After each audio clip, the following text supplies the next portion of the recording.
In the southeastern corner of North Carolina, where the air hangs heavy with the scent of pine and the waters of the Lumber River twist like ancient veins through moss-draped forests, lives a people who defy simple definition.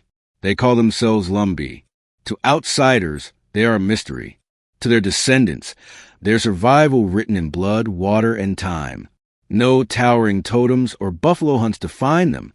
No ancient ruins, distinct dialects, or clearly traced migration patterns. What surrounds the Lumbee instead is a fog of ambiguity, ethnically complex, historically elusive, and politically marginalized. Yet their story pulses with strength, culture, and defiance. The Lumbee don't live on a reservation. They have no treaty with the federal government, no casino wealth, and until recently, barely a national voice. But they're the largest Native American tribe east of the Mississippi River and the 9th largest in the United States, with more than 55,000 members. Most reside in Robeson County, a lowland expanse of swamp, farmland, and history. Here, the swamps are more than scenery. They are sanctuary. The thick canebrakes and blackwater streams offered refuge during centuries of upheaval, slavery, and war. They had the hunted, harbored the displaced, and kept alive a culture that history books often skipped. The swamp didn't isolate the Lumbee. It protected them. But who are the Lumbee, really? That question has haunted historians for generations. The tribe has no single origin story, no well-documented migration from the north or west. Instead, their beginnings are a tapestry woven from many threads. The remnants of Siouan-speaking tribes like the Cherokee and Colonial, escaped African slaves, displaced European settlers, and others who vanished from colonial records but not from a land. Over time, they merge in the shadows of swamp, forming not just a people, but an identity born of resilience. In early colonial records, native peoples of the Carolina interior were fragmented and decimated by disease, warfare, and displacement. Many disappeared from census lists, either absorbed by other tribes or erased by history. But in Robeson County, something else happened. A new identity coalesced, one that refused to vanish. By the 1800s, local authorities were referring to the people of Robeson as free people of color, a vague label often applied to those who didn't fit neatly into the black or white dichotomy of the time. They were different, visibly so, light-skinned, dark-skinned, straight-haired, curly-haired. Whispers circulated that they were Indians. But which Indians? And could they prove it? In America, recognition is everything. Recognition defines rights, access to land, healthcare, education, and political voice. Without it, you are invisible. And invisibility was both a curse and a shield for the Lumbee. It meant survival under the radar, but also decades of being misunderstood, mislabeled, and misrepresented. Despite that, they thrived. They built schools and churches. They established businesses and political alliances. They created their own institutions long before integration was a legal requirement. They carved out space in a world that didn't know where to place them. And through it all, they held on to a shared sense of identity rooted not in blood quantum or language, but in place, community, and tradition. The swamp was their cradle, their sanctuary, and their silence. But silence would not last forever. By the mid-20th century, the Lumbee had begun pushing back against invisibility. They chose a name, Lumbee, after the river that ran through their homeland. It was an act of defiance and self-definition. In 1956, the U.S. Congress passed the Lumbee Act, acknowledging them as Indian, but with a cruel catch: no federal services, no tribal sovereignty, and no path to full recognition. It was a half-hearted nod, a legal limbo, recognition in name only. And still, the Lumbee persisted. Their story is not one of tragic extinction or passive survival. It's a story of adaptation, community, and cultural endurance. In the Lumbee way, ancestry is not just about DNA. It's about belonging. It's about land, family, and the stories told in the spaces between memory and myth. As the sun sets over the cypress groves and the swamp hums with life, the Lumbee remain, unwritten by most, unseen by many, but unmistakably present. The mystery isn't just who they were, it's how they never disappeared. To understand a Lumbee is to venture into a maze of competing theories, historical fragments, and unresolved questions. Few native tribes in North America have had their origins so passionately debated or so deeply politicized. For over a century, historians, anthropologists, and politicians have tried to answer one elusive question. Where did the Lumbee come from? There is no singular answer, only a spectrum of possibilities, stitched together from oral histories, colonial documents, and cultural clues. One of the most persistent and romanticized theories ties the Lumbee to one of America's oldest unsolved mysteries, the lost colony of Roanoke. In 1587, more than 100 English settlers disappeared from Roanoke Island, leaving behind only a cryptic carving, Croton, on a tree. When English ships returned years later, the colony was abandoned, with no sign of struggle, no bodies, no survivors. Some historians believe those colonists intermarried with nearby native tribes, possibly the Croatan or the Cherokee. Supporters of the theory point to Lumbee family names that match those of Roanoke settlers, such as Locklear, Chavis, Lowry, and Oxendine. Linguists have noted certain English language patterns in Lumbee's speech that hint at Elizabethan roots. Could the Lumbee be living descendants of the missing English colony? It's a tantalizing theory, but largely circumstantial. More plausible and widely accepted is the belief that the Lumbee descended primarily from Siouan-speaking tribes native to the Carolinas, especially the Cherokee and Kiowa. These tribes once occupied territory along the PD and Yadkin rivers, but were displaced by warfare, disease, and colonial expansion during the 17th and 18th centuries. Some survivors are believed to have moved southeast into the swamps of Robeson County, joining or forming alliances with other displaced people, Native, African, and European alike. Over time, they formed a distinct community with its own identity, eventually becoming the people we now call Lumbee. This theory is bolstered by early maps and colonial records. British explorer John Lawson, in the early 1700s, recorded tribes in the area that later became Lumbee territory. And in the decade that followed, settlers and missionaries wrote about mixed race, or free-colored people in a region who claimed Indian ancestry and kept apart from black and white communities alike. What complicates the ancestry debate is the fact that the Lumbee do not have a separate native language. Most other federally recognized tribes can trace their lineage not only through history, but also through language, cultural rituals, and preserved traditions. The Lumbee speak a distinct form of English, known as Lumbee English, but it is not a native language. This absence has been used by some to question their authenticity, particularly in government circles. Critics of Lumbee recognition have often weaponized this ambiguity, claiming the tribe is too mixed, too modern, or too distant from real Indian heritage. Yet, such arguments ignore the brutal realities of American colonization, where entire tribes were eradicated, scattered, or assimilated into surrounding populations. The Lumbee exist because their ancestors survived, through flexibility, blending, and determination. Genetic studies have shown that Lumbee people today have triracial ancestry, a mix of indigenous, African, and European bloodlines. To some, this diversity is a weakness. To others, it's a powerful reflection of American history. The Lumbee are a living testament to what happens when cultures collide and yet refuse to vanish. Their identity isn't defined by genetic purity, but by continuity, community, and connection to place. Even within the tribe, ancestry is often traced not through government papers or DNA tests, but through oral histories, stories passed down from elders, names preserved for generations, and a shared memory of who they are and how they came to be. In the 20th century, as pressure mounted for official recognition, Lumbee historians and advocates began compiling genealogies, collecting historical documentation, and tracing ties to early native tribes. The process was grueling, requiring the Lumbee to justify their own existence to skeptical bureaucracies and lawmakers. And still, questions remained. Are they Cherokee, Tuscarora, Croatan, or something entirely new? The truth may be that the Lumbee are all of these and more, a hybrid culture born from survival and adaptation, not from the clean lines of colonial census. In many ways, the search for Lumbee origins mirrors the American story itself, messy, complex, and often misunderstood. It challenges the idea that identity must be static or rooted in ancient customs alone. It suggests instead that people can evolve while holding on to who they are. That culture can grow even in the murky waters of displacement and denial. As we move deeper into the Lumbee story, their ancestry becomes less of a puzzle to solve and more of a narrative to honor. Because sometimes the question isn't where people came from, but how they remained. A name carries power. It is an anchor to history, a badge of identity, and a declaration of belonging. For the Lumbee people, the journey to claim their name was neither immediate nor simple.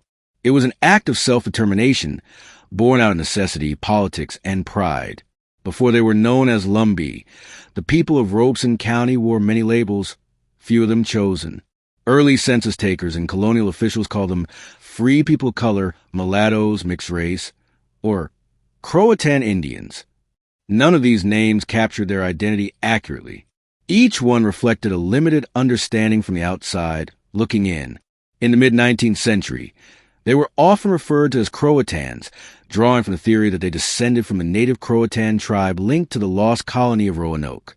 While this name offered some recognition as indigenous, it was not their own. Many community members rejected it, feeling it imposed a colonial narrative onto their lived reality. Later, some government agencies used the label Cherokee Indians of Robeson County, a title adopted to gain recognition in an era when tribes needed to align with known groups to receive political attention. But the Lumbee had never been Cherokee, and they knew it. The misnomer only added to confusion. By the 1950s, the need for a unified, authentic identity had grown urgent. The tribe had long been fighting for federal recognition, but their fractured identity in the eyes of the government weakened their cause. To press forward, they needed a name that spoke not only to their heritage but to their homeland, a name that came from within, not from colonial or academic guesswork. That name was Lumbee. It came from the Lumber River, a blackwater river that winds through the very heart of their territory in Robeson County. The river had long been central to Lumbee life, shaping the land, nourishing their farms, and sheltering their ancestors in its secluded swamps. Naming themselves after was not just poetic, it was deliberate. In 1952, tribal leaders formally adopted the name Lumbee to unite the community under one recognized banner. It was a powerful gesture, asserting that their identity was rooted not in blood quantum, outside classification, or historical theories, but in place and persistence. 2 years later, in 1954, North Carolina officially recognized the tribe under the new name. It was a significant milestone. But the real battle still loomed: federal recognition. In 1956, Congress passed the Lumbee Act, a piece of legislation that acknowledged the tribe by name. But the act came with a crippling clause. It explicitly denied the Lumbee access to federal services typically granted to recognized tribes. This meant no funding for education, healthcare, or housing programs that other Native groups received. The recognition was, in effect, ceremonial, acknowledging their existence while denying their rights. The bill had been crafted in a political climate suspicious of expanding tribal entitlements. Lawmakers feared that granting the Lumbee full recognition would open a floodgate of similar claims. Some believed the tribe was too mixed or not Indian enough to qualify. The Lumbee were again caught in America's obsession with racial categories. Still, the name gave them power. Under the Lumbee identity, the tribe launched new institutions, schools, civic organizations, and advocacy groups. The Lumbee Regional Development Association became a hub for community planning and education. The tribe's political voice grew stronger, more focused, and more unified. The name Lumbee also became a cultural symbol. The Lumbee Homecoming, an annual festival held in Pembroke, celebrates their heritage with pageants, powwows, parades, and community gatherings. It is one of the largest Native American festivals in the eastern U.S., and it underscores what the name has come to mean: resilience, unity, and visibility. In modern times, the word Lumbee has found its way into schools, colleges, newspapers, businesses, and government agencies. It has become more than a name. It is an emblem of pride and a rallying point for a people long denied their due. Yet the Lumbee continue to fight for full recognition, still haunted by that 1956 compromise. Year after year, tribal leaders pushed for legislation that would finally grant them access to the benefits and sovereignty they were promised. Each time a name is invoked in Congress, it is a reminder of both how far the tribe has come and how far the journey remains. Choosing a name was never about erasing their complex past. It was about claiming control over their story. The Lumbi refuse to let outsiders define them. In naming themselves, they declare that identity is not something given. It's something owned. And so, with every ripple in the Lumber River, with every child who learns the name Lumbi, with every voice raised in cultural celebration, the tribe proclaims their place in American history, not as a mystery to be solved, but as a people who never left. When you walk into a Lumbi community gathering in Robeson County, North Carolina, you'll hear the sound of drums, the warmth of Southern accents, and the echoes of stories passed down over generations. You might not hear traditional native language, but you will hear a culture shaped by centuries of survival, blending, and resistance. Unlike many federally recognized tribes, the Lumbi do not have a preserved indigenous language. That absence has long been used against them in their fight for federal recognition. But what critics overlook is that the Lumbi developed something equally powerful, a cultural identity forged from adaptation. At the heart of Lumbi culture is their distinctive way of speaking, Lumbee English. This dialect blends African-American vernacular English, Appalachian Southern English, and older Elizabethan speech patterns, creating a unique linguistic fingerprint. Phrases like, "I ain't fixin' to go," or "she been done told him," may sound familiar to Southern ears, but the rhythm, cadence, and vocabulary reveal something deeper, a living link to layered histories. Linguists have studied Lumbee English for decades, noting its preservation of archaic English terms and the way it subtly resists full assimilation into dominant linguistic norms. This dialect isn't a sign of cultural loss. It's a sign of cultural resilience. The Lumbee people have also held tightly to their religious identity, which is overwhelmingly Christian. The church has long been the cornerstone of Lumbee life. In fact, faith played a central role in uniting and organizing the tribe, especially during times when government support was absent and public schools were segregated. By the early 20th century, Lumbee churches had become the tribe's spiritual and social backbone. These churches were more than places of worship. They were meeting grounds, safe havens, and informal schools of leadership. Pastors often doubled as community leaders and political advocates, guiding the tribe through waves of discrimination and economic hardship. Some scholars argue that the Lumbee's strong Baptist and Methodist traditions helped them survive not just spiritually, but politically. Through these congregations, the tribe created a vast and interconnected support system that stretched across county lines and generations. This faith network also helped insulate Lumbee culture from the eroding effects of assimilation. Cultural blending is also evident in Lumbee foodways, music, and medicine. Traditional Lumbee dishes combine native, African, and Scots-Irish influences, cornbread, collards, fried fatback, and chicken and pastry. Many families still rely on herbal remedies passed down through oral tradition, using plants found in the Carolina swamps to treat ailments long before modern medicine reached rural communities. And then there's the tradition of storytelling. Lumbee elders have always been keepers of memory, using stories to pass on wisdom, history, and moral lessons. Ghost stories, hunting tales, and family legends are not just entertainment. They're cultural glue, binding generations to a shared past and reinforcing the tribe's connection to their ancestral land. In Lumbee homes, storytelling is also a way of remembering identity in a world that often tried to erase it. Despite these strong cultural practices, the Lumbee have often had to walk a fine line, affirming their native heritage while navigating a society that didn't fit them neatly into any racial category. In the Jim Crow South, Lumbee people were neither white nor black, a reality that made them targets of legal ambiguity and social exclusion. They created their own institutions in response. When Lumbee children were barred from white schools and refused enrollment in black schools, the tribe built their own segregated school system, run by Lumbee teachers and supported by Lumbee families. Education became a vehicle of empowerment, and the insistence on self-reliance became a hallmark of their cultural survival.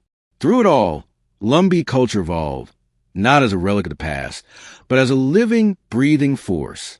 In recent decades, Lumbee artists, musicians, writers, and scholars have used their work to celebrate and explore their identity. From poetry to powwow regalia, from hip-hop to gospel choirs, Lumbee culture continues to blend the old and the new, the sacred and the secular. One powerful example is the rise of the Lumbee homecoming, held annually in Pembroke, North Carolina. The festival is a celebration of Lumbee pride, complete with beauty pageants, gospel sings, military honors, and tribal traditions. Tens of thousands gather each summer to reconnect with their roots, share their stories, and dance beneath the southern sky. For many, it's not just a reunion. It's a reaffirmation of who they are. What emerges from all this is a picture of a people not defined by a single language, tribe, or custom, but by a culture of blending, a tapestry woven from hardship, faith, memory, and place. Critics may say the Lumbee are too mixed to be real Indians, but the Lumbee answer that with their existence. Realness isn't about purity. It's about perseverance. They are not ghosts of a forgotten tribe. They are the living, breathing descendants of survivors, rooted in the swamps of Carolina and in the stories of a nation still reckoning with its own identity. Recognition. It's more than just a word for the Lumbee. It's a lifelong battle, a political labyrinth, and a symbol of the respect they've long been denied. While other tribes across America have received full federal acknowledgement, complete with support and sovereignty, the Lumbee have spent over a century knocking on doors that never seem to open all the way. The struggle for federal recognition officially began in the late 19th century, when Lumbee leaders started petitioning the U.S. government for acknowledgement of their unique status as a Native American people. By that time, the tribe had already carved out its own community identity in Robeson County. But without federal recognition, they lacked access to critical resources, education, healthcare, and the legal rights that came with being a sovereign tribe. The first significant milestone came in 1885 when the state of North Carolina recognized the Lumbee, then under a different name, as a distinct native group. This gave them some symbolic legitimacy at the state level, but not the federal protection or support they desperately needed. In 1956, Congress passed what seemed like a breakthrough, the Lumbee Act. It officially recognized the Lumbee by name, acknowledging their existence as a tribe. But in a cruel twist, the act also explicitly barred them from receiving any federal services provided to other federally recognized tribes. No Bureau of Indian Affairs support, no tribal health care, no housing programs, nothing. This legislative sleight of hand turned recognition into a paradox. They were named but not honored, seen but not served. Why the hesitation? Why the resistance? The answer lies in a complicated mix of race, politics, and history. Throughout the 20th century, some lawmakers and federal officials questioned the authenticity of the Lumbee. Because they lacked a reservation, a distinct language, and easily traceable bloodlines, they were often deemed too mixed to qualify. The racial politics of the Jim Crow South didn't help either. Many saw the Lumbee as occupying an uncomfortable space between black and white, which made official classification difficult. Still, the Lumbee refused to be erased. Over the decades, the tribe developed an increasingly sophisticated political strategy. Lumbee leaders traveled to Washington, D.C., lobbied Congress, hired legal experts, and gathered genealogical and anthropological data to support their claim. They weren't just asking for aid. They were demanding justice. In the 1980s and 1990s, several bills were introduced in Congress to grant the Lumbee full recognition, but each time they stalled. Sometimes the reason was budgetary.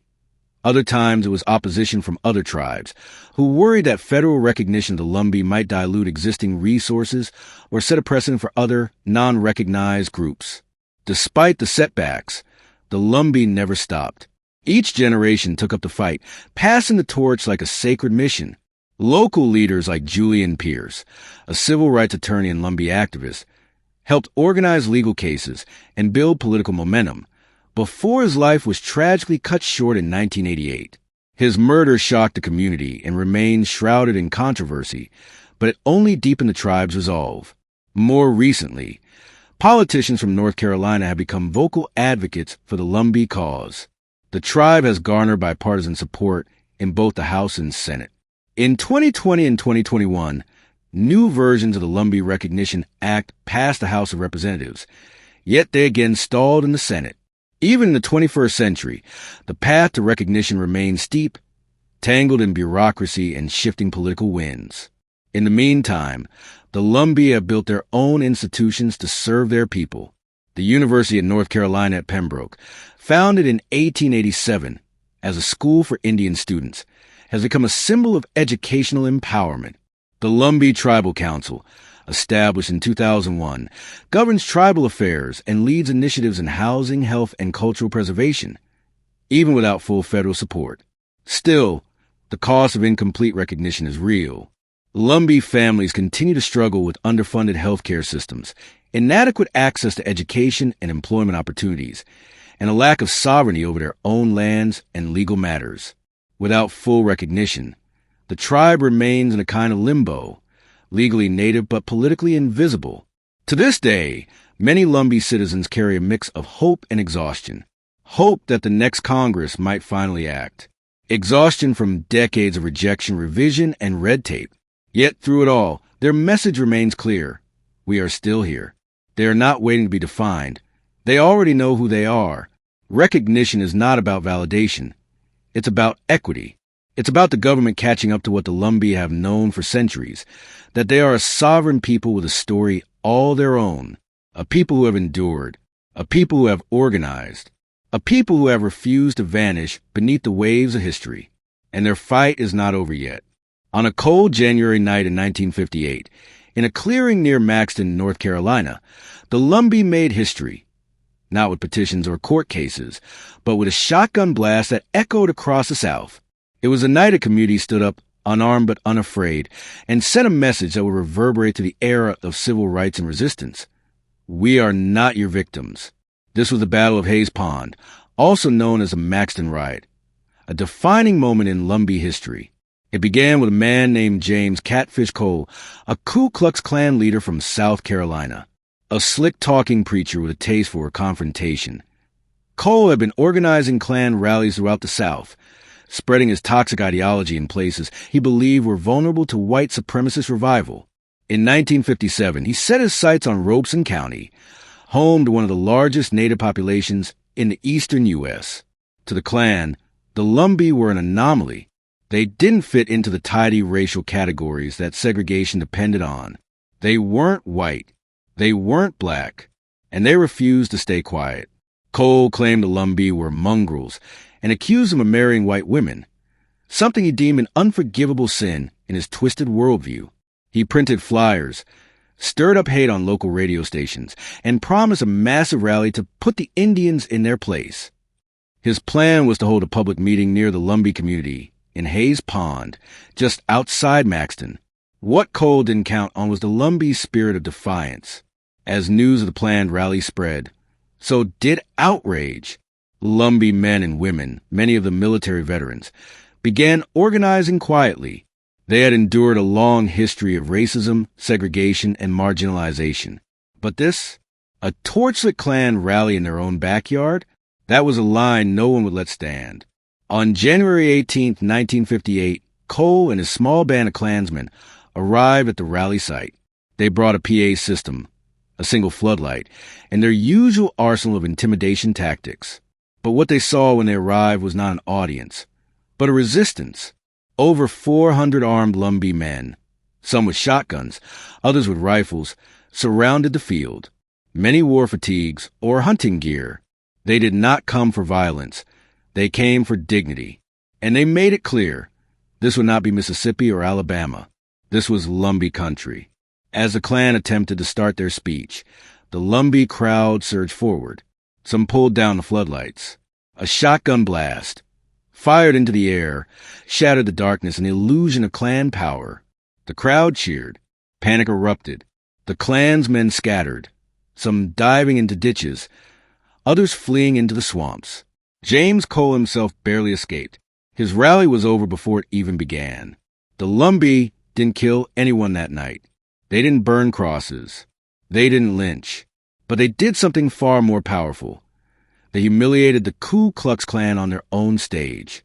The aftermath made national headlines. Photos of the event, particularly one of Lumbee men holding up a captured Klan banner, circulated in newspapers across America. The New York Times called it a disgraceful failure for the Klan. Time magazine ran the headline, Indian Uprising in North Carolina. But the local reaction was more complicated. Law enforcement arrested some of the Lumbee organizers, not the Klansmen. White leaders feared more racial unrest. But the tribe had already made its point. And the Klan? They never held another rally in Robeson County again. This act of resistance was more than a local victory. It was a declaration of sovereignty, a moment when the Lumbi refused to be silent, invisible, or compliant. In the face of organized hatred, they stood as a unified people, not with speeches but with presence, a mass of bodies and courage under the Carolina moon. The Maxton riot became folklore almost overnight. It entered Lumbee oral history, passed down from elders to children, retold around campfires, at family reunions, and in classrooms. And every telling was a reminder we stood our ground. We didn't blink. For many Lumbee, this event crystallized a truth that no act of Congress could deny. They were a nation of survivors, a people of strength. They didn't need federal permission to exist.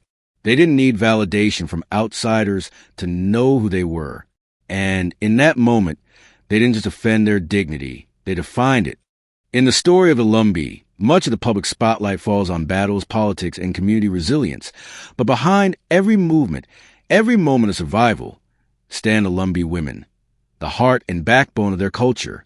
From the earliest days, Lumbee women have been more than caregivers. They have been leaders, warriors, educators, and culture bearers. Their role in preserving and shaping Lumbee identity is as vital as the swamps that cradle their homeland. Historically, Lumbee women faced not only the racial discrimination common to all Native peoples in the South, but also the gendered expectations of a deeply patriarchal society. Yet, despite these challenges, they wielded influence in powerful and sometimes quiet ways. One of the most significant arenas where Lumbee women asserted themselves was in the family and community networks. They maintained traditions by passing down oral histories, recipes, language quirks, and spiritual practices to younger generations. In many homes, grandmothers and mothers were the keepers of Lumbee heritage, ensuring that children knew who they were and where they came from. Beyond the hearth, Lumbee women were crucial in the churches that served as both spiritual and social hubs. Female church leaders, choir directors, and organizers helped foster a strong sense of community unity, especially during times of racial tension and economic hardship. During the civil rights era and beyond, many Lumbee women stepped into public leadership roles. They became teachers, nurses, activists, and politicians, bridging the gap between traditional roles and modern demands. One prominent figure was Vera Hall, a renowned Lumbee folk singer whose music preserved and shared Lumbee stories with the wider world. Her voice was a cultural archive, carrying centuries of pain, hope, and resilience. In more recent decades, Lumbee women have spearheaded efforts in education, health advocacy, and cultural preservation. Organizations led by women work tirelessly to protect Lumbee history, fight for recognition, and promote economic development in Robeson County. The struggle for federal recognition itself has often been advanced by women leaders who navigate the complexities of tribal politics and U.S. bureaucracy. Their persistence and diplomacy remind us that identity is not just a matter of blood or law. It's lived experience, nurtured and defended by those who keep culture alive. Lumbee women have also been storytellers in the truest sense, using literature, poetry, and art to document the tribe's history and contemporary struggles. Writers like Gillian N. York and poets like Robin L. Camp explore themes of memory, identity, and resilience through their work, shining light on the Lumbee experience from a female perspective. But it's not all struggle. Lumbee women have also been the architects of joy, organizing powwows, homecomings, and festivals that celebrate the tribe's unique heritage. These events are vibrant with traditional dance, colorful regalia, and the laughter of children, a testament to the enduring spirit of the people. In Lumbee communities, the role of women as nurturers, educators, and leaders continues to evolve. They stand at the intersection of past and future, guarding the flame of identity even as the world changes around them. In the story of the Lumbee, women are not just supporting characters. They are the authors of survival. The Lumbee people today carry the weight of centuries of struggle, yet they also embody remarkable resilience and vibrant cultural renewal. Their story is not frozen in the past. It continues to unfold in the swamps, towns, and classrooms of Robeson County and beyond. Despite decades of effort, the Lumbee remain the largest tribe in the eastern United States without full federal recognition. This lack of recognition poses real challenges. limited access to federal health care, housing, and education funding, and the absence of tribal sovereignty means the tribe cannot fully govern its own affairs or protect its lands from outside interests. Economically, many Lumbee communities face hardship. Robeson County is one of the poorest in North Carolina, with high rates of unemployment and poverty. This economic pressure strains families and communities, adding urgency to efforts for recognition and improved services. But the Lumbee have not been defined by these challenges alone. Across the tribe, there is a strong push toward education and self-determination. The University of North Carolina at Pembroke stands as a beacon of Lumbee achievement, providing higher education to thousands of Native students and fostering pride in Lumbee heritage. Lumbee entrepreneurs are also making strides, from small businesses rooted in traditional crafts to modern ventures in technology and commerce. These efforts aim not only to provide economic opportunity, but also to strengthen the tribe's autonomy. Cultural revitalization is another cornerstone of Lumbee life today. The tribe hosts annual events such as the Lumbee Homecoming Festival, which draws thousands to celebrate Lumbee music, dance, and traditions. These gatherings are vital for reinforcing community bonds and sharing Lumbee heritage with younger generations. Young Lumbee activists are stepping into the spotlight, blending traditional values with modern advocacy. They use social media and political platforms to raise awareness about tribal issues, environmental protection, and cultural preservation. However, the Lumbee still navigate complex identity issues. Some outside the community question their native status, reflecting persistent stereotypes and misunderstandings. Inside the tribe, debates continue over how to balance modernization with tradition, how to pass on culture in a rapidly changing world. Yet, through all these complexities, one thing remains clear. The Lumbee are a community that refuses to be ignored or erased. Their story is one of survival, adaptation, and hope. As the Lumbee continue their fight for recognition and justice, they also continue to build a future rooted in pride, strength, and a deep connection to their land and heritage. Their story, far from finished, invites us to listen, learn, and bear witness to a people whose spirit runs as deep as the Carolina swamps themselves. Beyond the politics and history, the Lumbee people's identity is woven deeply into stories. Stories passed down through generations, spoken by firelight, echoing across the swamps and forests of Robeson County. These legends and folklore are more than entertainment. They are the soul of the tribe, connecting the past, present, and future in a tapestry of memory and meaning.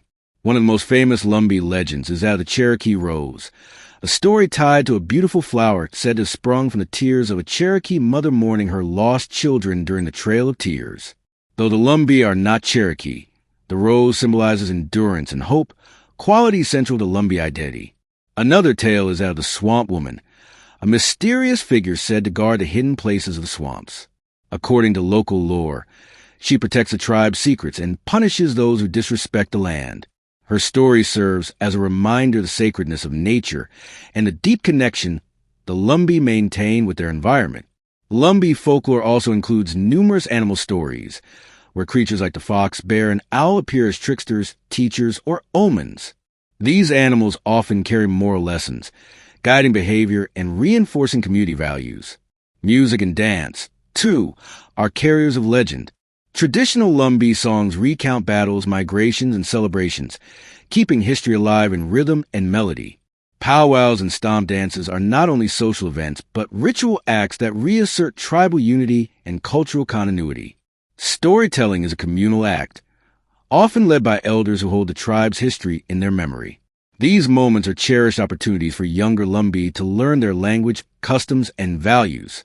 One lesser-known story involves the Lumbee's mysterious origin, a question that has fascinated outsiders and insiders alike.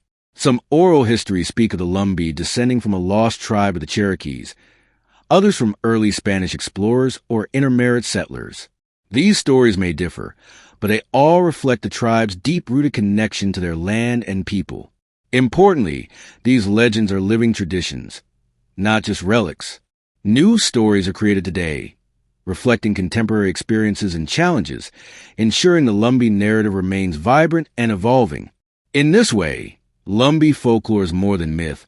It is a declaration of identity, a safeguard of culture, and a bridge across generations. As the sun sets over the swamps of Robeson County, the Lumbee people stand at a crossroads, a place where history, identity, and future aspirations converge. Their journey has been long and complex, marked by struggle, resilience, and hope. Now, more than ever, the question is, what does the future hold for the Lumbee Nation? One of the most urgent and ongoing quests is federal recognition. For decades, the Lumbee have sought the rights and resources that come with official tribal status. While the tribe has received limited recognition through special acts of Congress, full recognition remains elusive due to political and bureaucratic hurdles. Yet the Lumbee remain undeterred. New generations of leaders are employing innovative strategies, legal battles, political lobbying, and community organizing to press their case. They seek not just validation, but the ability to govern their own affairs, protect sacred lands, and improve the lives of their people. Education remains a beacon of hope, with institutions like the University of North Carolina at Pembroke growing in influence.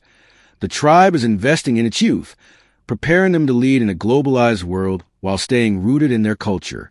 Technology and social media have opened new frontiers for the Lumbee. Digital storytelling, online activism, and virtual gatherings allow members near and far to connect, share knowledge, and celebrate heritage in unprecedented ways. At the same time, the Lumbee are addressing modern challenges: economic development, healthcare disparities, and environmental protection. Robeson County swamps face threats from industrial pollution and land development, issues that the tribe approaches with a deep sense of stewardship. Culturally, the Lumbee are embracing both tradition and innovation. Language revitalization programs aim to recover and preserve ancestral dialects. Artistic expressions, from contemporary native artists to traditional crafts, flourish, asserting Lumbee identity to wider audiences. Looking ahead, the Lumbee envision a future where their history is honored, their sovereignty respected, and their community thriving. A future where children grow up proud of their heritage, with access to opportunities once denied. The story of the Lumbee is far from over. It is a living narrative, a testament to endurance, courage, and the power of community. The swamps that once hid their secrets now carry their voices into the future. For those who listen, the Lumbee have a message. We are here. We have always been here. And we are here to stay. Discover the untold story of the Lumbee. Subscribe now and hit the bell to explore more mysteries.